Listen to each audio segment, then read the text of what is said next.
વડનગરની નેતાગીરી ખાડે ગઈ છે। વિશ્વ હિન્દુ પરિષદ તથા બજરંગ દળનું સંકલન નબળું।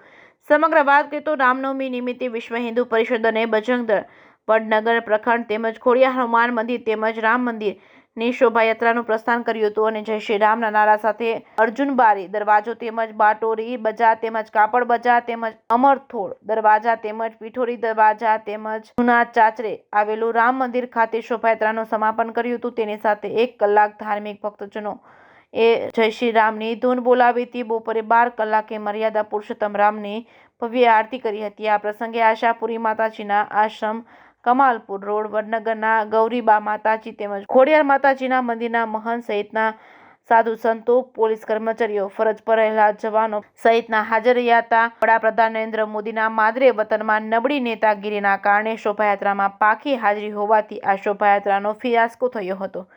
JKS ન્યૂઝ ગુજરાતી સાથે જીગર પટેલ વડનગર।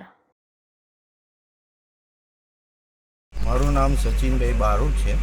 શું કહેશો આજે રામનવમી નિમિત્તે શોભાયાત્રા નીકળવા? આજે વડનગરની અંદર રામનવમી નિમિત્તે જે શોભાયાત્રા નીકળવામાં આવી છે એમાં 500 વર્ષ બાદ અયોધ્યામાં ભગવાન શ્રી રામનું સાનિધ્યની અંદર જે પ્રતિષ્ઠા થઈ તથા અમારા પ્રભુ શ્રી રામ અયોધ્યાની અંદર સ્થાપિત થયા એના બાદ વડનગરની અંદર નાગધરા ખોડિયાર હનુમાનથી લઈને નીકળી અને શ્રી આપણે રામજી મંદિર જૂના ચાચર ત્યાં સુધીની અમારી યાત્રા નીકાળવામાં આવી છે અને એમાં લોકોનો બહુ પ્રતિસાદ મળ્યો છે।